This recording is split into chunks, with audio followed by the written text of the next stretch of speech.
Welcome to Beyond the Listing, a podcast where we explore the business of real estate outside of the listing environment. I am your host, Jeremy Medor, and I am joined by Danielle Downs. And this is our opportunity to talk a little bit about our market update, as it were. Mm-hmm.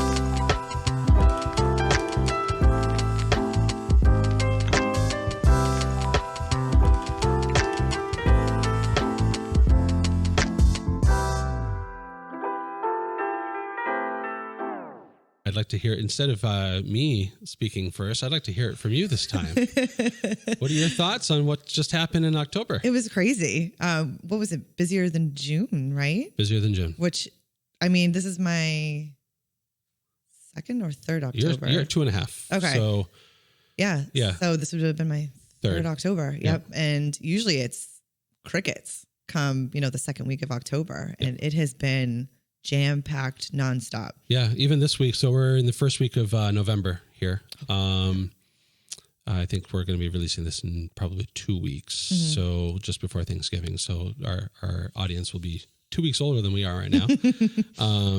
And even this week, the first week of November is actually surprisingly busy, which has been fantastic. Yeah, even with today's meeting and people being off the road for the afternoon, it was still a pretty decent week. Yeah, it was a very good week, and last week was bonkers. Yeah. And it's very interesting to see that data trend change dramatically. And I know that I shared amongst our company chat. Actually, I even shared on Facebook. I saw that. Yep, the graph, the squigglies. Yeah, the squigglies. Yes, the roller coaster is what we call it in my house. There was no rhyme or reason to any of that. No. So if you don't know already, our October was alarmingly popular. And I say alarmingly because, just a month ago we were talking about, internally we were talking about, all right, we're going to start winding down for the winter. Yep. October is going to be, the usual. And I suppose maybe we threatened the universe that it was going to be the usual. So here we are anticipating a usual November. So we'll see how that goes. But yeah, it was busier volume wise in October than it was in June. Yeah, which that's crazy. It is very abnormal. And so I'll put a chart up on the screen so that maybe we can show that on the video to the audience so they can see that data. We've been tracking the data since 2016 when we converted over to our existing CRM, which is Jobber, and which we're very happy with. By the by. Yes. We're never leaving. So if anybody's looking for a CRM out there that is involved in any door-to-door business operations, that's the way. I actually saw a Jobber commercial on TV. Yeah. I watch like Fox 25 Morning News, the app. Yeah. But every morning I see a Jobber commercial. I'm like, wow. It's because they're a big player, honestly. And honestly, it's also probably that they know that you're a user because you've gone to their website, so they probably have a cookie on your phone, which is why the ad might be delivering. Yep. But anyway, nonetheless, the data speaks loudly to a very changing market, and it's full of questions, more questions than answers. Yep.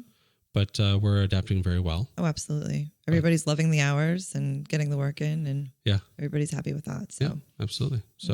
So for a market update, October, fantastic month. Yep. Applause all around. I'd say that preliminary forecasts for November are a more solid November. This is me telling you. This isn't a question so much as it is a statement. So we are looking at most likely a 5 to 10% increase in volume this November versus last, which is a significant change again year over year. Based on what we already have on the books for November. Yeah. So I keep forgetting we're already in November. Yeah, right. So it's November 2nd today. Like Thanksgiving is a couple weeks away at this point. So yeah. So speaking of market updates, our guest today, Matt Straight and I were talking about what he sees coming up. Yep. And he had some interesting commentary to share. In regards to what he's hearing from national level leadership, as well as what his plans are on adapting to those changes in the coming year to 2 years. All right. So, we really had a great conversation, he and I. Yeah, Matt's always seems to be like ahead of the curve. Like he knows what's coming. He's prepared. He does. Mm-hmm. He does seem like that type of individual. For sure. Yeah. So, but yeah, fantastic conversation again, awesome. as always. Yeah, expected. It tracks. Thanks for joining us on this episode of Beyond the Listing. I'm your host, Jeremy Medor, and I'm joined by Matthew Straight Real Estate Solutions at Caldwell Banker Realty. Thanks for joining me today, Matt. I appreciate you coming into the studio. No problem. Thanks for having me. The spirit behind Think Beyond the Listing to begin with, which was the predecessor to what we're doing here today, the whole Think Beyond the Listing series that we had recorded for videos late last year and early this year was inspired predominantly by clients like you who don't think transactionally. They think lifetime experiences, where each and every transaction that you do is interconnected with the next one because you're treating the transaction as not just a business deal, but a relationship build. Correct. And so you build relationships with your clients. You build, your goal is to carry that relationship from not just a transaction to transaction, but throughout your life. And that's how you're building your business. Is that a pretty accurate snapshot?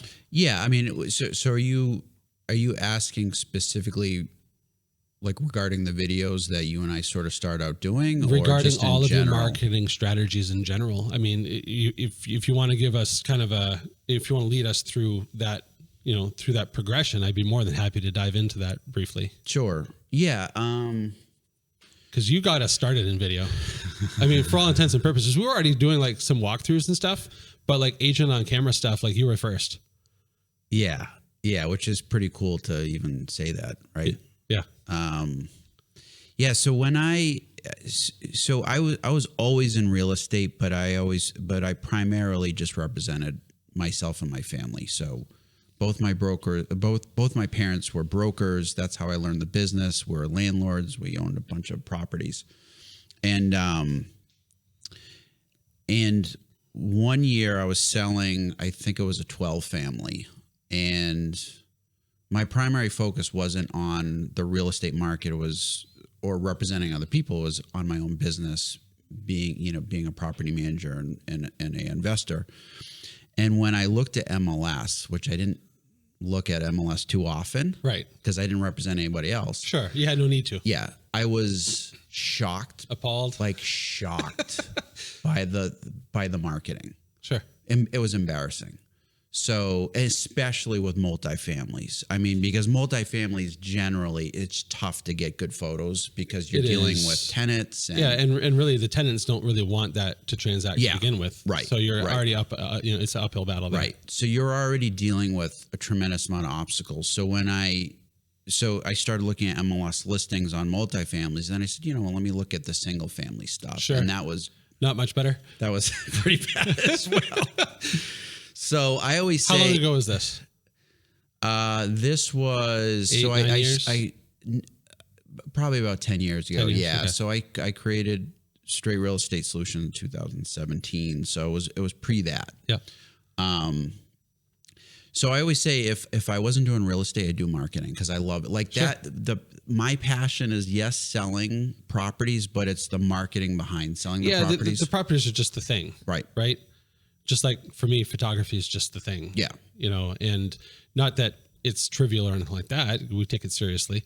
But key to our success, likewise, is the building of relationships. Yeah. So yeah.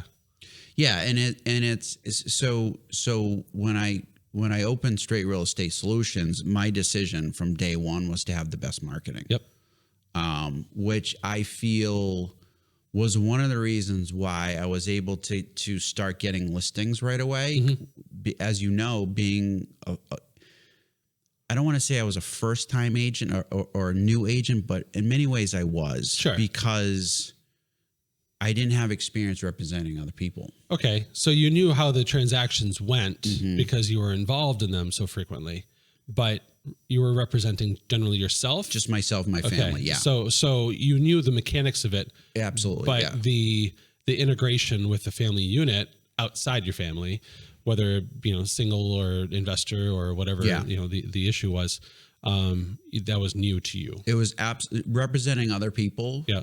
for a living was absolutely new. How was that? Was that daunting?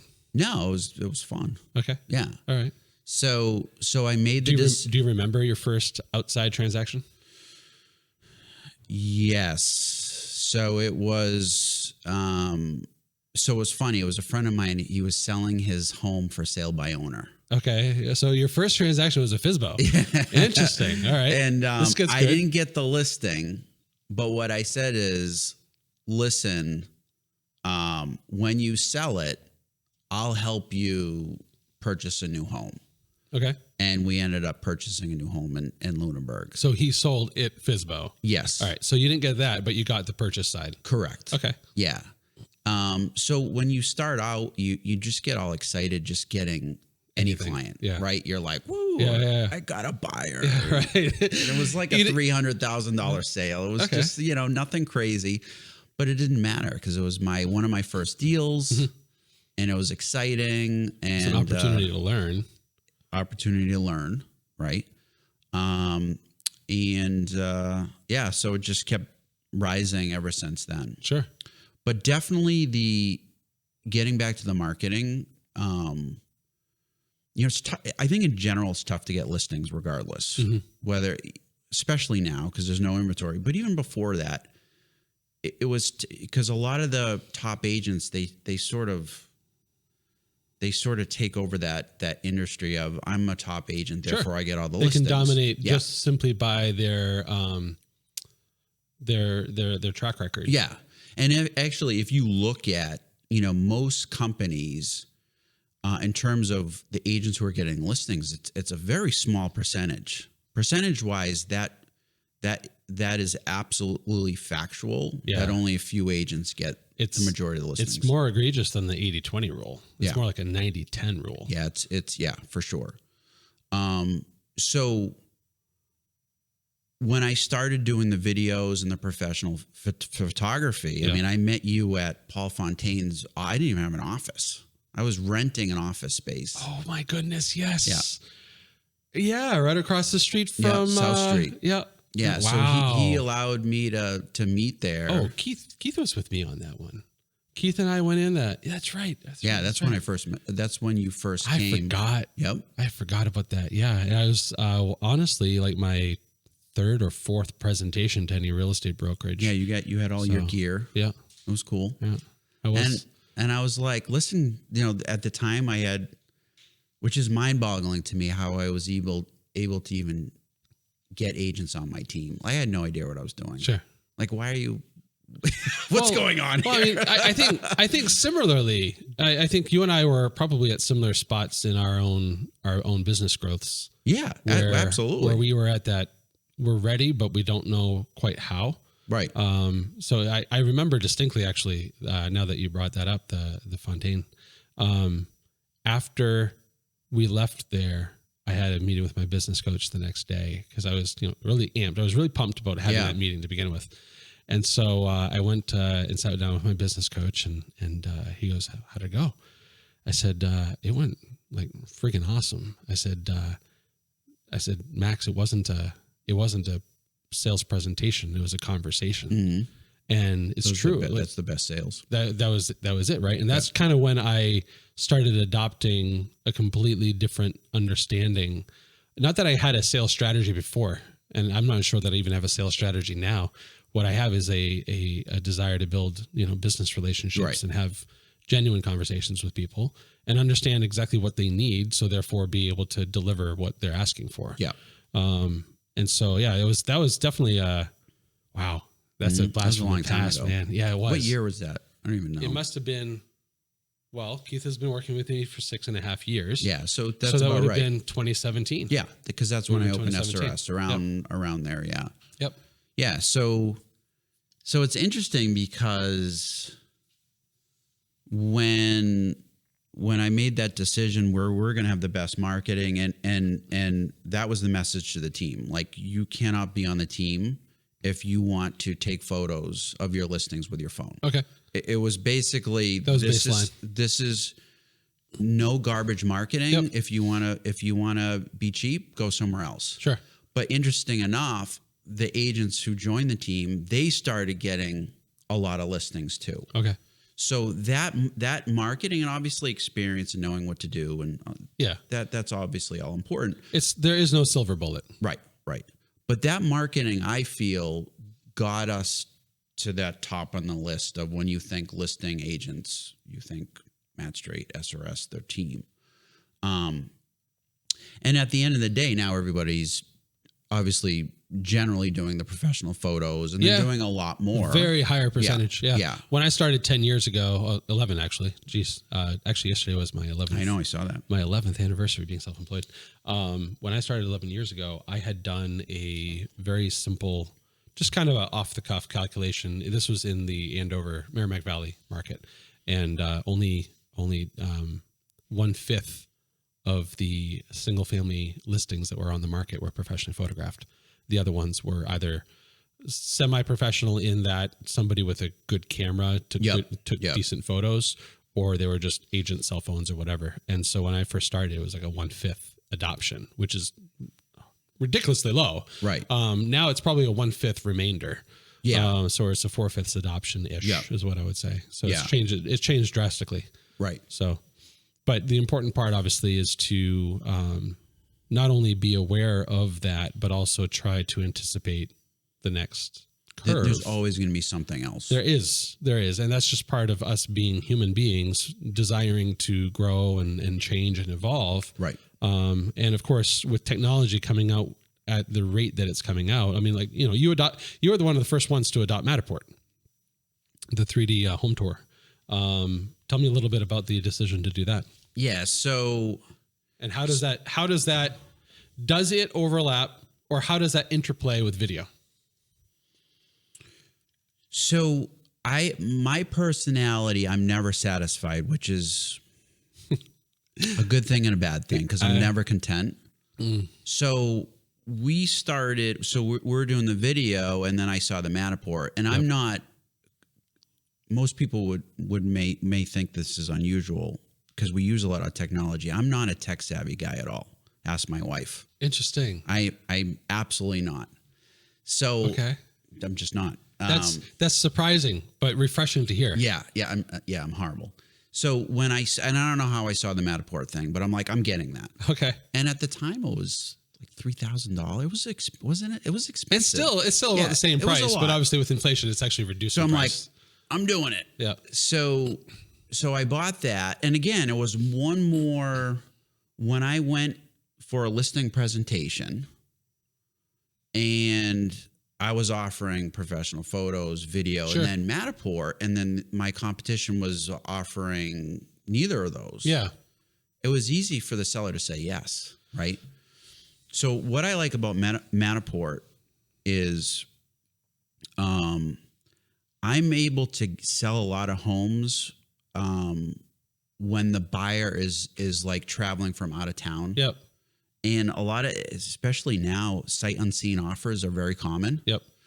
And the buyers are willing to say yes more aggressively when you have Matterport. Yep. With a sight unseen offer. I agree. Our own personal record. I mean, obviously it's not us who listed the property, but to our knowledge, our fastest transacting property was in Winchendon.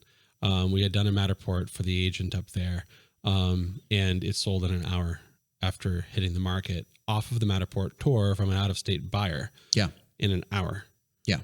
Like that's insane to even think that, a technology like that could be so immersive to the point where people trust what they're seeing to such a degree to do a sight unseen. Of course, I'm sure there was probably conditions on the offer, et cetera, but I mean, an hour. Yeah. And the thing, like Monday, I just had a closing, my Lancaster property, and that buyer was from California. Never saw the property. The family did, but she made a cash offer well above asking, and they moved in this week.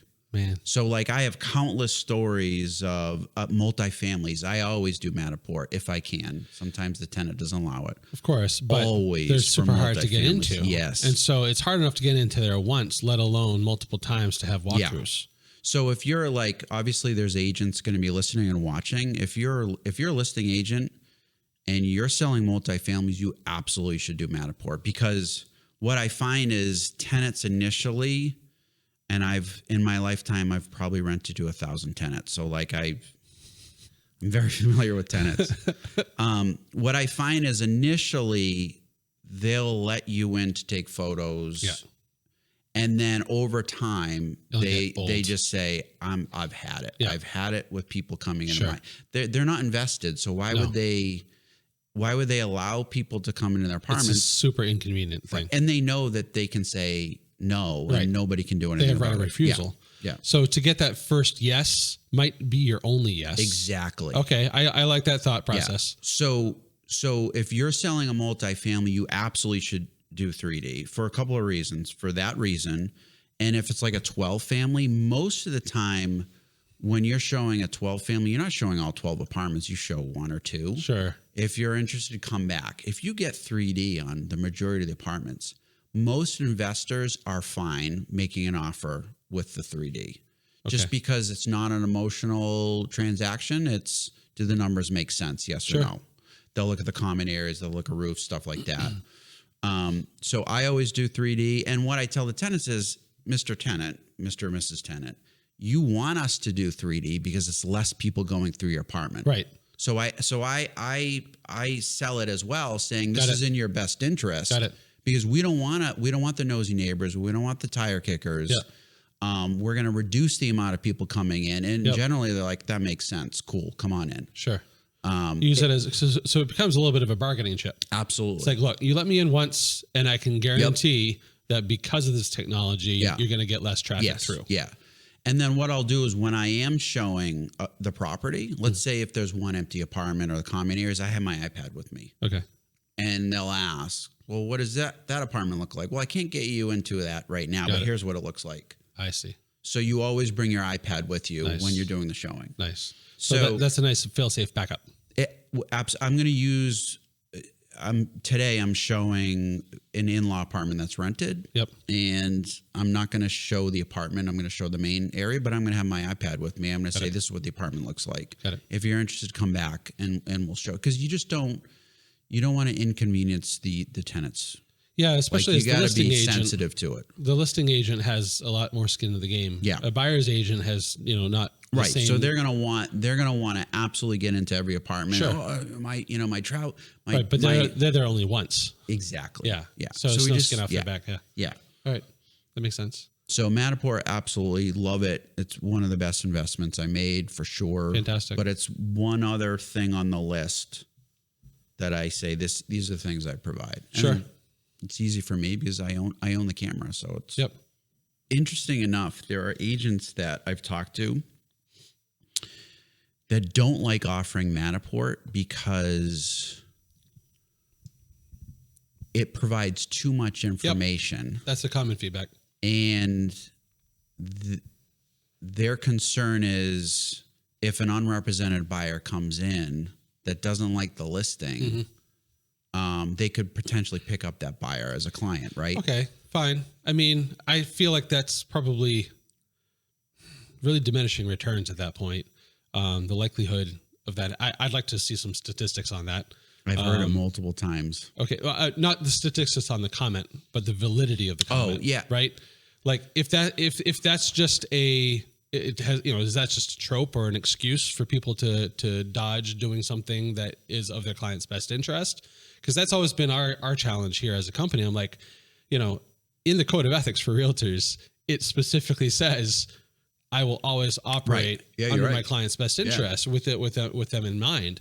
And I know that a lot of technology exists that isn't adopted by a good majority of agents that would in fact play into the client's best interest. Yeah. And so the question becomes, what's your ethical responsibility of offering product? And I'm not here to say that you have to offer Matterport, just more along the lines of take a solid look at what you are offering and ensure that you are covering the majority of the bases of what's considered the client's best interest. Yeah. I mean, it's absolutely in the client's best interest most of my clients have kids. Some of them have dogs. Yep. When you show a house, they have to take their kids, they have to take the dog, they have to leave, they have to drive around the neighborhood for 30 minutes. Yep. Why do that for a buyer who who's not interested in your property, right? Yeah. The interesting thing is every listing that I have always says buyers are encouraged to view 3D video before making an appointment. Yeah. Do you think half them do that? No, probably not. They don't. In fact, the buyer's agent, you would think that the buyer's agent would want to send them the video, and they don't. Yeah. It's astonishing. Or sometimes agents will be like, "Where's the video?" I'm like, right there. Look at the MLS listing, go to the V, and you're good to go. Sure. They're not aware of it. It's Sure. kind of interesting, but it's in the buyer's agent's best interest. Why would they want to waste a trip or gas? Yep. Like, it just makes sense. It makes sense for all parties. It does. A doubt. I would agree. And particularly with the Matterport, I think. The video, it depends on the intent of the video. I mean, obviously with your walkthrough videos, we do that hybrid model, right, where we have you on camera. But we also do the MLS model as part of that package. So you get to see both. And so the agent can easily screen out to make sure that, only the listing specific video is being utilized. Right. So there's not marketing you. And so that's an important tool, because the way that we capture video, and this, is that we use the video to highlight the awesome features of the property. And sometimes video has a propensity of avoiding the less pleasant areas because you can curate it. Well, right. Yeah. Right. But that's where Matterport shines. Right. Right. So there's no special filters. You can't hide. No. Right. And so I always get a kick out of people who are like, oh, well, we're just going to keep that door over there shut. And I'm like, well, that's fine. But like when you look at the dollhouse model on Matterport, you're going to be like, there's a hole right there. What's going on? Yeah. And it's not just a closet size. It's like a whole bedroom or whatever it might be. So that's always a challenge. But because you can't hide from Matterport, it's actually the best tool for honest marketing. Right. So tell me a little bit. Let's kind of give a hard swerve here. Talk a little bit about your family life. I know that, you're married, you have 2 kids, Avery and Levi. They're growing like weeds, man. Yep. Most kids do. Yeah. Oh my goodness. Yes. My goodness. Yes. Yeah. I have a 6-year-old son and a 10-year-old daughter who seems to be going on like 13. Yep. And it doesn't slow down. It doesn't slow down. For us, our biggest change is my wife graduated with a degree. She's a nurse practitioner. Yep. She started her full-time job 3 weeks ago. And so now I have to cook, and there's things I wasn't used to doing. And how is Hannah taking that? So I don't know how to boil water.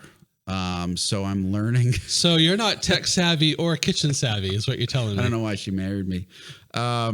So for me personally, it's I'm trying to adapt. Okay. So bringing the kids in the morning, getting dinner ready for the whole family. So my hours of working have reduced. Yeah. Which I guess is a good thing. It's a healthy thing. Yeah. It's a healthy thing. Yep.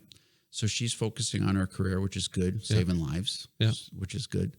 And she doesn't get back till, she doesn't get back till, 6 o'clock at night. Wow. Where's she working? She leaves now? Before me. Where's she working? Works in Worcester. Okay. Yeah. Yeah. So she's like, this businesswoman leaving before me and coming home after me. Is she working a flex schedule, or is it 5 days? 9 to 5. 9 to 5. Yeah, okay, 9 to 5. That's good. At least there's some no there. weekends, no holidays. Yep. The benefits of being a nurse practitioner is you don't have the crazy schedules. She works for a family doctor. So okay. Yeah. That's awesome. Yeah. That's a huge upgrade for you guys, I'm guessing. As far as the schedule of reliability. Yeah, versus she working used at to like a work hospital. She used to work in the ER in Leominster, and that, God bless ER nurses because they're underpaid and they work in a very tough environment. Yep. So she left ER when COVID happened, and then went back to school. Yeah. Which I said, listen, the real estate business is doing great. Just go back to school. Now's a good time. Yeah, it's a perfect time. Yeah. So in terms of the family, we're doing good. We're now all like working crazy hours. It's, it is what it is. Yeah. Life's about seasons. I was just going to say that word. Yep. I agree with you. And, it's amazing when we look back on our seasons that have passed us. the knowledge that we can choose to glean from that, not just the lessons, but also the, the advantages that we've accumulated. But it's hard sometimes, obviously, filtering out, the good from the bad, or sometimes you actually have to, keep the bad just so that you can truly learn from it and stuff. But it's interesting. For me, I have to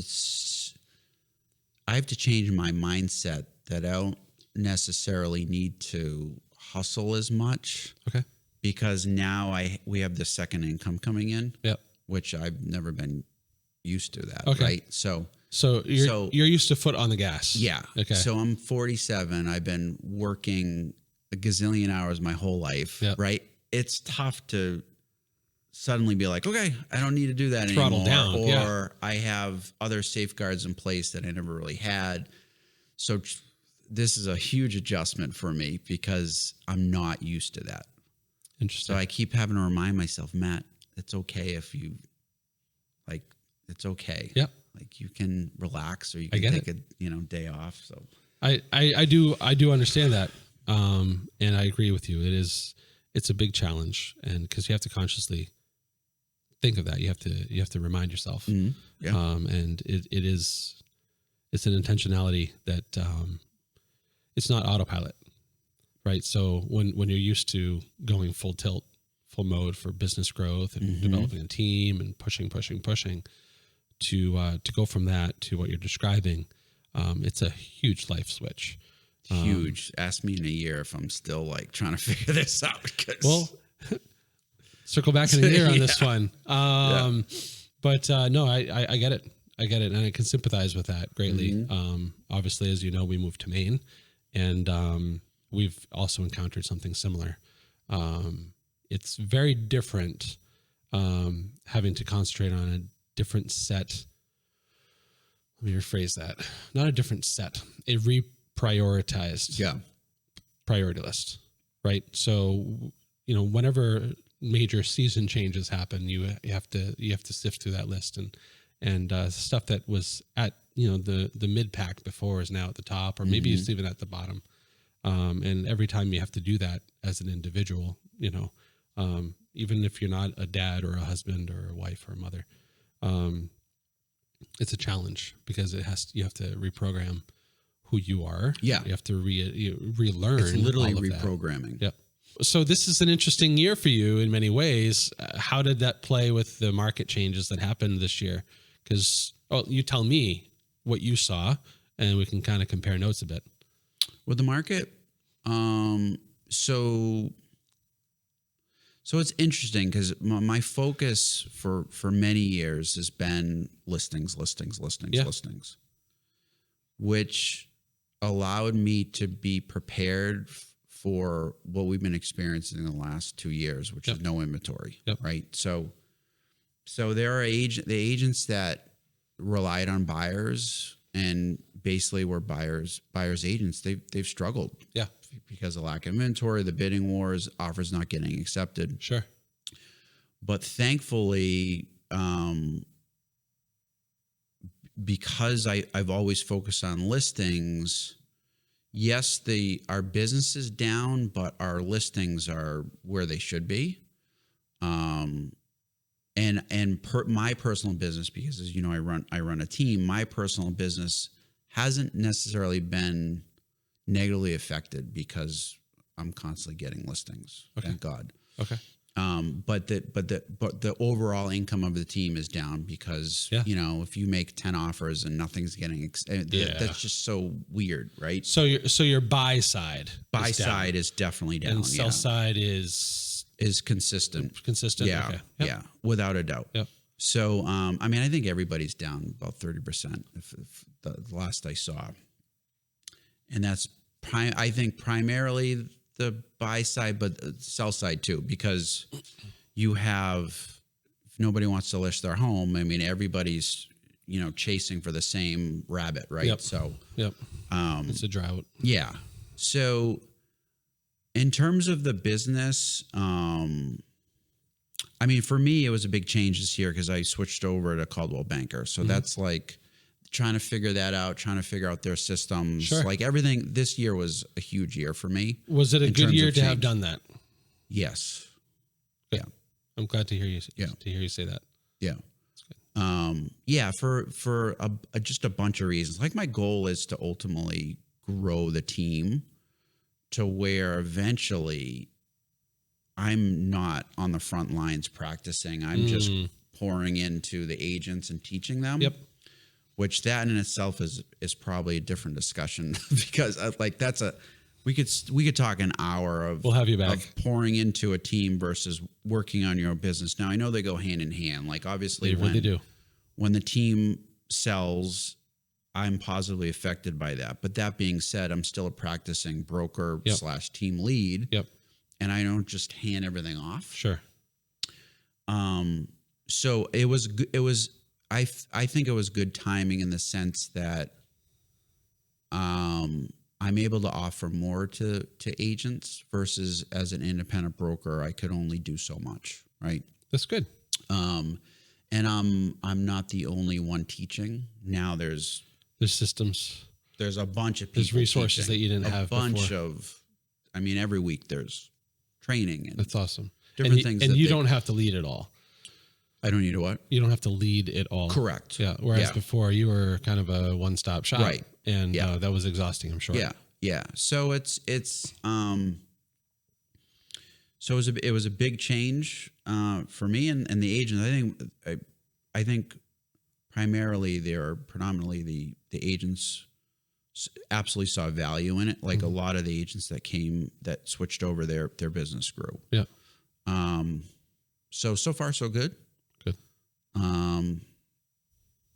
But in terms of the market, everybody's saying that this is not going to stop in terms of the lack of inventory. I just went to a Tom Ferry event. What was it last week?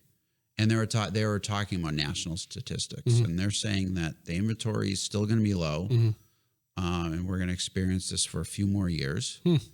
And despite the interest rates, people are still going to buy. Yeah, and they're saying expect this next year for sure. Whether that's true or not, I don't know. Yeah, well, whatever happens, we'll adapt because that's who we are as humans, right? And business owners need to recognize that, and we play a role in it, not just us as a business, but we as in humans, and ensuring that the people that we help funnel business to /employ /guide, I guess it's a hybrid, right?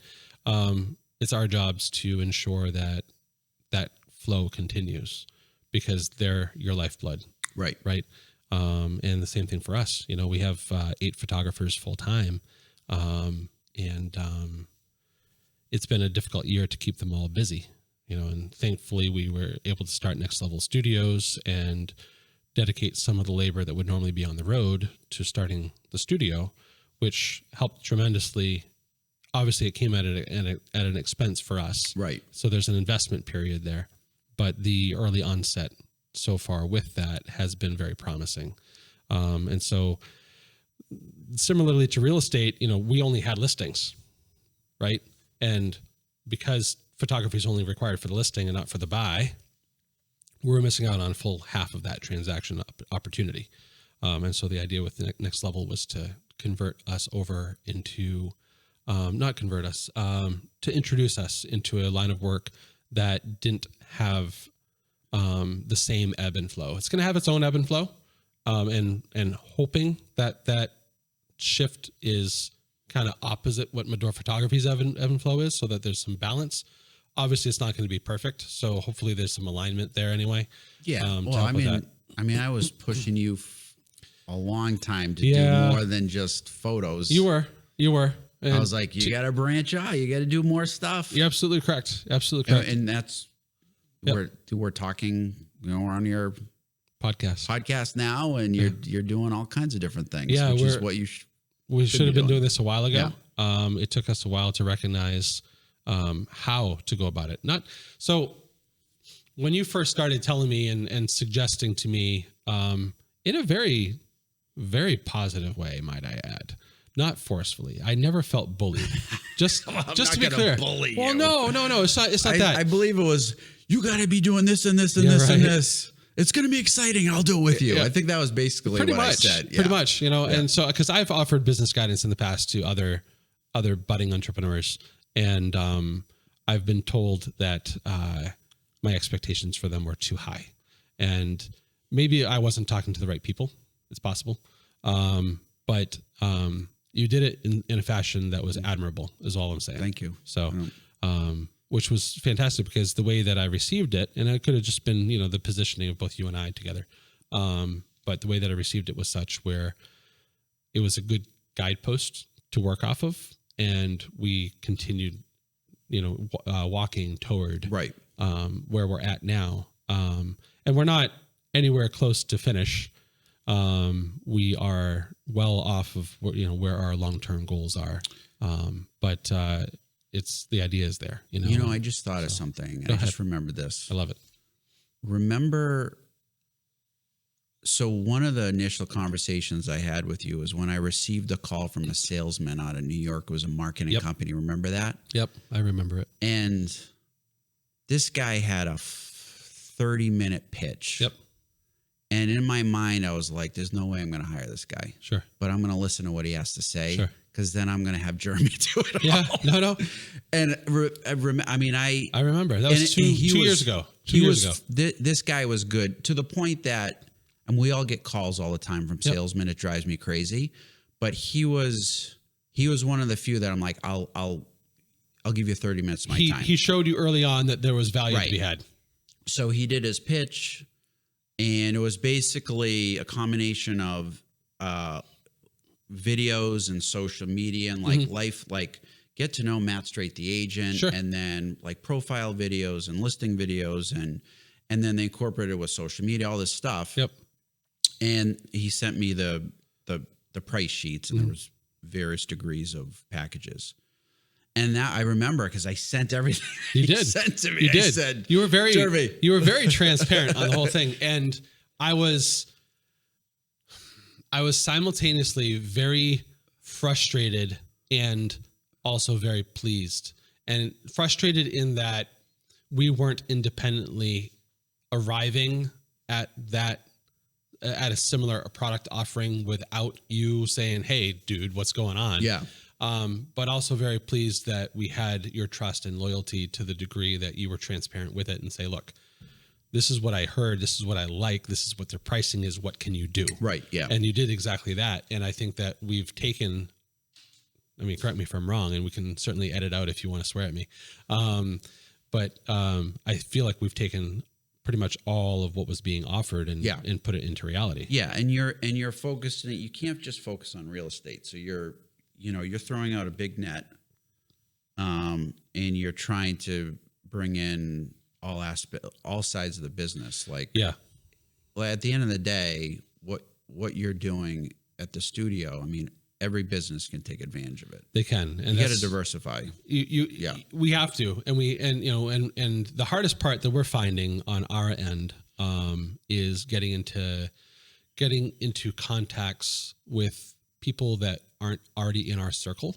So networking outside of our circle has been a challenge, because our studio environment, literally, like you just said, can benefit, in fact, pretty much every professional out there. You don't have to own your own business in order for this to benefit. You could simply be a marketing agent for a business, or you could be an advertising person, or even a networking person for this to benefit you, because there's a lot of things that we can do here. Right. The podcast is such an open platform that we could talk about literally anything at any time with anybody.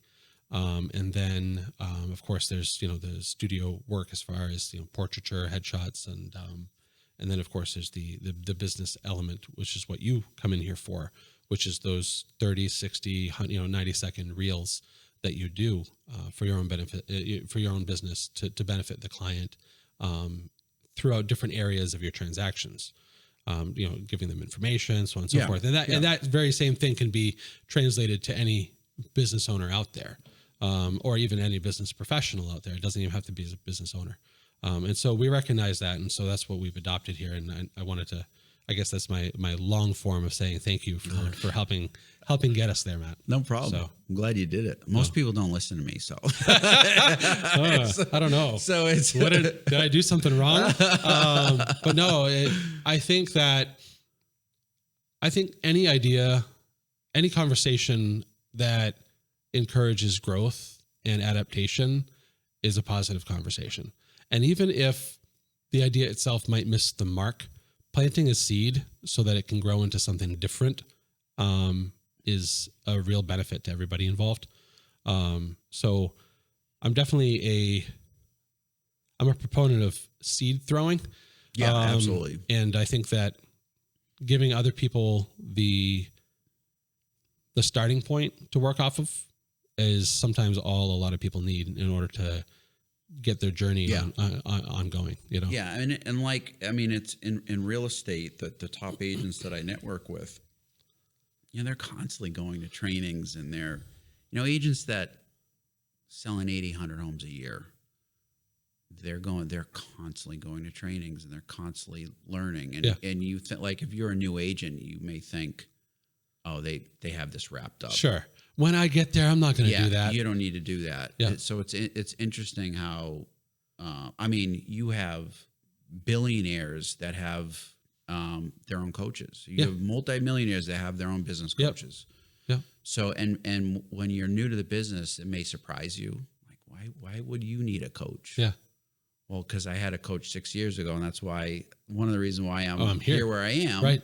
And I want to keep scaling and moving up to the next level. So, yeah. Cool. What's your next move? What's your next step? What's Matt working on? Well, I guess I can announce that I'm creating, I guess it's a social media platform called Straight Talk Real Estate, where I'm going to be giving advice to agents. And as you know, I've been cutting a bunch of videos here. We're probably going to be launching that in December or January. Awesome. So it's just going to be social media, YouTube. We're going to be doing a website, and it's just sharing ideas and info to fellow agents. I love seeing people succeed, whether it's agents or whatever it may be. Like, agents are independent contractors, which means that they're running their own business. Yeah. And it's tough. It's scary. And, you know, the statistics are pretty horrible with new agents, right? 80% of them fail. Within the first 2 years, is it? If they last that long, it's pretty bad, right? Yep. So the drop off is huge. Yeah. So, especially right now. Oh, it's even, I mean, 80,000 agents left the field this year. It's incredible. So hopefully, you know, Straight Talk Real Estate will help some agents, and it's my way of sharing what I learned. So I'll be able to use it for my team, and then see where it goes from there. All right. Quick little videos, you know, information, nugget information. Yeah. Is that what they say? Yeah. Nuggets of information. Around here, we call it tasty nuggets. Yeah. Tasty nuggets. And it's important to kind of sprinkle those around you, because if we're all providing low investment information to our colleagues and to especially the greenhorns, it's only going to benefit the future of the industry. Yeah, without a doubt. And that's a win for everybody. Yeah. So it's in our best interest to try to I always go the extra mile to answer questions that other real estate photography companies have. And we've been approached multiple times to provide advice and guidance for would-be real estate photographers. And I don't start it with, this is a horrible field to get into. I say, hey, welcome to the field. And these are some of the resources that we've used. You know, what questions might you have, that kind of thing. We keep it open door. Yeah. When I started Straight Real Estate Solutions, I met with broker owners, and they were friends, and I was amazed by the amount of time that they gave me and the amount of advice they gave me. Because I was like, I'm thinking about opening up my own brokerage. What do I do? For free. For free. Yep. Knowing that they would be in direct competition with me. Yep. Yep. And I, there's two brokers that were always there for me, and they gave me advice, and I'm like, you know what, I'm going to do the same thing. Yeah. Because they just exactly what you said, like they want to make sure that the industry thrives, and especially now, given what's happening in the industry in terms of the buyer's compensation and the lawsuits and all that stuff, which we'll talk about later. That's all. That's going to change everything, right? So, yeah, I'm excited because I'm going to pass on the baton of what was given to me from other agents, and we'll see where it goes. Awesome. Well, I'm really encouraged to hear that, and it's I think a good testament to not only the quality of your brokerage and how you handle your team, rather, but also the state of the market in our general area, to have supporting agents that are looking to help groom and encourage new agents to get them to think longer term, to open up their eyes to the pitfalls that might exist without them actually encountering it themselves. Those are all very valuable pieces of knowledge. Yeah. That's only going to serve to benefit your transaction with them. Because the more educated that new person is, if they get involved in a transaction with you and they're not primed for how that transaction might go, because maybe their brokerage isn't offering the same training, or they offer maybe like the boilerplate stuff and not the niche stuff, or the, hey, I had this weird thing happen and nobody's ever had it happen before, but I got this knowledge because I did it. And so here's the knowledge so you can do it yourself. Yeah. All that stuff helps them overall, so that when you're when you have an interaction with them, their bar is raised a bit. Yeah, absolutely. Which is bonus. Yeah. So Matt, thanks for coming into the studio. I always appreciate your candor, and the conversations that we engage in have always been fruitful. So thank you. No problem. Anytime.